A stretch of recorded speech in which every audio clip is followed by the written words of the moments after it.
Welcome to our podcast conversation on Confucius and Lao Tzu's timeless wisdom for modern living. Let us welcome our hosts, Tiffany and Johnny.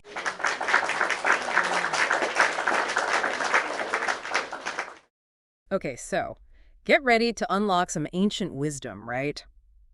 We're diving deep into the philosophy of Confucius and Lao Tzu, two of the biggest names in, well, philosophical history. And you know how much I love finding those timeless bits of wisdom, those nuggets that they still resonate today, right? And with these sources you've dug up, I have a feeling we've hit the mother lode. Oh, it never gets old, right? Seeing how these ancient philosophies get a modern makeover, it's exciting. The thing is, both Confucius and Lao Tzu, they offer these amazing insights into handling life's challenges, but their approaches are, well, let's just say they're surprisingly different. That's what's got me so intrigued. So before we get lost in the weeds of it all, paint me a picture. Who were these guys, Confucius and Lao Tzu, and why are we still talking about them thousands of years later? Okay, so picture this. Ancient China, a time of constant upheaval, states at war, chaos everywhere. And it was right in the thick of it that these two figures popped up, each offering a totally different path to order and harmony. First, you've got Confucius, around the 5th century BC. He was all about establishing a clear moral and societal structure. Gotcha, structure. Yeah, he emphasized things like respect for elders, never stop learning, and strong ethics. Basically, he wanted to build a better society by starting with how individuals act. It's like that saying, a rising tide lifts all boats, but here the rising tide's like a giant wave of everyone behaving ethically. Exactly. Yeah. You got it. Now, Lao Tzu, probably around the 6th century BC, he went a totally different way. Instead of focusing on all those social structures, he dove headfirst into the individual's connection to the universe, what he called the way, or Tao. Think of a river always flowing, changing with the landscape. That's Tao. Okay, so I see the contrast starting to emerge here. Confucius, he's like the architect of society, right? And Lao Tzu, he's the master of inner peace and harmony. Honestly, I can already see how both of these perspectives have something valuable to offer. But let's start, I think, with Confucius and how he envisioned a better society. The videos you sent, they mention these 5 constants at the core of his teachings. Break those down for me. What are they exactly, and how do they all fit together? So picture the 5 constants as these pillars holding up a strong, flourishing society. They are Ren, meaning benevolence or just being good to your fellow human. Yi, which is righteousness, basically doing what's right. Li, which means ritual or just proper conduct, how you behave. Then there's Zi, meaning wisdom or knowledge. And finally, Sin, meaning trustworthiness, being someone people can rely on. And get this, these weren't just some high-minded ideals to Confucius.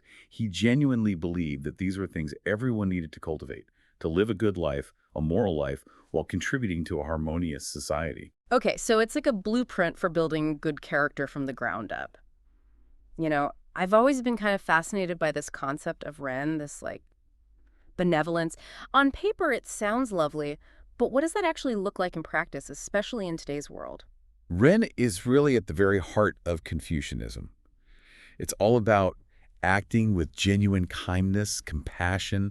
It's treating everyone with the same respect and consideration you'd want for yourself. So it's like empathy in action, right? Putting yourself in someone else's shoes before you judge or react. Exactly. So that guy, the one who's always ranting on social media, totally lacking in the Ren department, right? 100%. Confucius would probably tell him to take a deep breath, try to see things from the other person's point of view, and respond with a little bit of empathy instead of just knee-jerk anger. Now, that's a refreshing take on online etiquette. So, Leo, the whole ritual thing, I'll be honest, it always makes me think of those stuffy ceremonies, outdated customs. Help me out here. How does that translate to modern life? Yeah, I get it. Life can sound a bit outdated, but it's not really about clinging to old customs. Think of it more as a commitment to mindfulness and respect in everything you do, even the little things like being on time for a meeting or really listening when someone's talking. Those small gestures show respect, and they actually build stronger relationships. So it's less about bowing perfectly and more about being present, being respectful in all your interactions, no matter how big or small. You got it. There's this great story in the Analects, which is basically like the greatest hits of Confucius's teachings. There's this part where he refuses to sit on a mat that's not straight. It's not about being uptight. It's about showing that even in small things, we should strive for, order and respect. It's like a little visual reminder of what we stand for. Talk about walking the walk. Speaking of which, what about Shao, which I think translates to filial piety? It seems super relevant to Chinese culture even today. Oh, absolutely. Shao, or respect for parents and elders, that's fundamental in Confucianism. Confucius, he truly believed that a strong society needs strong families. And that respect, that care for your elders, that's the foundation. It makes you think about how, in many Asian cultures, taking care of aging parents is just a given, even if it means making personal sacrifices. It's a different way of looking at things compared to, say, here in the West, where it's more about individual needs. That's a great observation. And you can see how Shao has had a lasting impact, shaping cultural norms even today. Confucius believed that this respect should go beyond your immediate family, though, encompassing all elders in society, recognizing their wisdom, their experience. Gotcha. So it's bigger than just family. It's about honoring the wisdom of those who came before us. Okay, so we've got Ren, Li, and Zhao, all about nurturing respectful relationships. But what about Z, the whole pursuing knowledge and wisdom thing? We live in a world with information overload, right? Is there something timeless about how Confucius viewed knowledge that we can apply today? Oh, definitely. Z, it's not just about cramming your head full of facts. It's about using that knowledge to live a more meaningful life, one that has an impact. Confucius was all about learning and reflection. He stressed the importance of learning from your experiences just as much as you learn from books. There's that great quote, isn't there? Something like, "He who learns but doesn't think is lost, and he who thinks but doesn't learn is in danger." Exactly. That's it. It's about finding that balance. Gather information, yes, but then take the time to really think about it. Reflect on what it means for your life and the world around you. So true. Okay, last but not least, we've got Yi, which I think it boils down to this idea of righteousness. But in a world where it often feels like people are cutting corners for profit, for personal gain, how can Yi guide us to make better choices? You hit the nail on the head. That's a question we all grapple with, right? Yi is about choosing the ethical path, even when it's hard, even when it means making sacrifices. It's about holding yourself to a higher standard, even when no one's watching. Reminds me of that line from the Analects. The superior man thinks always of virtue, the common man thinks of comfort. It's about choosing integrity over taking the easy way out, focusing on the long-term good over those quick wins. Exactly. Confucius believed that truly virtuous people, they're guided by their principles, not by how much money they can make or what they can get out of a situation. Words to live by, for sure. Okay, so we've explored the 5 constants, and that was quite the crash course in Confucian ethics and social harmony. Now I'm ready to shift gears, delve into Lao Tzu and this whole concept of the way, the Tao. What's that all about? Okay, Lao Tzu time. Let's dive into this whole way thing, this Tao.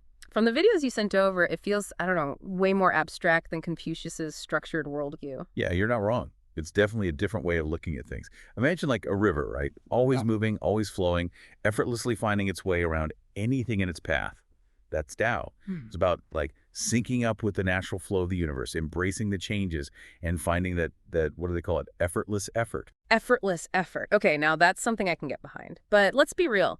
The world we live in, it's like the opposite of effortless. How are we supposed to tap into this Taoist flow when we're constantly bombarded with stress, deadlines, this pressure to be doing all the time? It's tough, no doubt. But honestly, that's what makes Lao Tzu's teaching so relevant, even today, right? He gives us a framework for finding peace, even joy, right in the middle of all the chaos of life. Take his emphasis on mindfulness, on acceptance. I don't mean just passively accepting stressful situations, but more like shifting your perspective a bit. So instead of freaking out about a deadline, what if you just acknowledged it?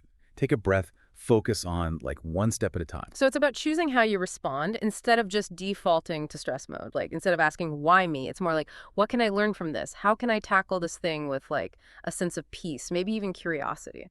Exactly. See, you're channeling your inner Lao Tzu already. And remember that quote we talked about earlier. Depressed is living in the past, anxious is living in the future, at peace is living in the present. I mean, that pretty much sums it up, right? It really does. So simple, but so spot on. And speaking of simple but profound, what about this whole letting go thing? That feels especially tough these days when we're constantly bombarded with messages about wanting more, achieving more, being more. How can we even begin to let go when it feels like the world's pulling us in a million directions? It's a process, right? Letting go is something you practice, not some destination you arrive at. Yeah. Lao Tzu, he believed that so much of our suffering comes from, like, clinging too tightly to outcomes, to stuff, even our own desires, like trying to hold on to water, The tighter you grip, the faster it slips away. So true. So what I'm hearing is it's more about loosening your grip a bit, letting things unfold naturally, and accepting that, newsflash, we can't control everything, no matter how hard we try. Exactly. It's about surrendering to the flow, trusting that there's this bigger picture unfolding, even if we can't see it yet. That serenity prayer. God, grant me the serenity to accept the things I cannot change, the courage to change the things I can, and the wisdom to know the difference. Sometimes the bravest thing you can do is just let go, trust the process. But that doesn't mean we're supposed to become passive observers in our own lives, right? Not at all. Letting go isn't about being passive. It's about being smart about what you choose to pour your energy into, finding that balance within yourself. Okay, now that makes sense. So we've talked a lot about finding peace within, accepting change, going with the flow. But what about those times when, well, you need to stand your ground? You need to set boundaries, be assertive, take a stand for what you believe in. Did Lao Tzu have any advice for handling those situations? That's an interesting point because when I think about being assertive, setting boundaries, I instantly think of Confucius and that whole thing about righteous conduct. It's almost like those two things, they're, I don't know, two sides of the same coin. Whoa, I love that connection.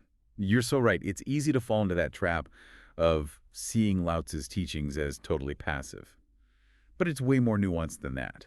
He believed that true strength, it comes from understanding the natural order, working with it, not against it. Think about like a bamboo shoot. It bends in the wind, but it doesn't break. That's what I'm talking about. Lao Tzu would say that sometimes the most powerful thing you can do is, well, be strong, but in a quiet way, be resilient. Okay, yeah, that makes sense. It's not about being a pushover. It's about picking your battles, right? Standing firm in what you believe in, but not letting your ego or your aggression run the show. 100%. Lao Tzu might even say that sometimes the smartest way to deal with an obstacle is to, find a way around it, like water flowing around a rock. Okay, I'm starting to see how this whole Taoist approach actually plays out in the real world. So we've covered a ton of ground here, explored Confucius, delved into Lao Tzu. As we wrap up our deep dive, what are some key takeaways you hope our listeners will, I don't know, carry with them from our conversation? I think the biggest takeaway is that even though these philosophies, they come from ancient China, right? The wisdom they offer, it's timeless. It goes beyond any one culture or time period.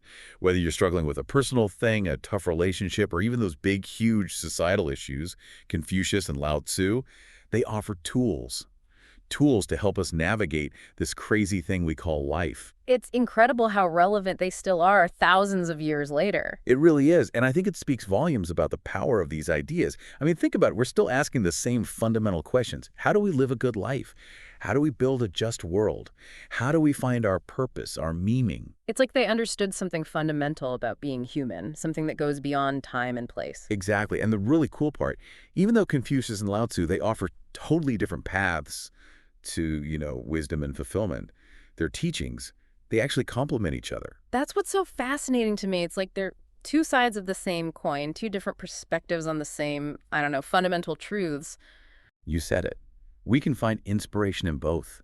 Take what resonates with us and incorporate it into our lives, in a way that feels real and true to who we are. So it's not about picking one over the other. It's about creating your own personal philosophy, right? Yeah. Using the wisdom of the past to help us navigate the present. Exactly. And that journey, that self-discovery, is something we can do our whole lives. 100%. So before we wrap up, I'd love to leave our listeners with, I don't know, something to chew on, a thought-provoking question inspired by maybe Confucius or Lao Tzu that you think could spark some meaningful reflection. Oh, you're putting me on the spot here. Okay, how about this? In a world that's obsessed with speed, with efficiency, with achieving, how can we hold on to that Confucian value of Ren, that deep compassion, that humaneness in everything we do? In how we treat ourselves and how we treat others. Oh, that is such a good one. It's so easy to get swept up in the hustle, to forget to slow down, to connect, to just be kind to ourselves and to everyone around us. It really is. Yeah. But cultivating that Ren, it's crucial, both for our own well-being and for creating a world that's just, a little bit kinder, a little more compassionate. So I want everyone listening to just take a moment today, even if it's just a minute, and think about how they can bring a little more Ren into their lives, into the world around them. What a beautiful thought to end on. This has been such a rich and insightful deep dive. I swear I learned so much from these conversations. The pleasure's all mine. I always love these little philosophical adventures. Until next time. And to all our listeners out there, keep seeking wisdom, keep asking those big questions, and keep diving deep.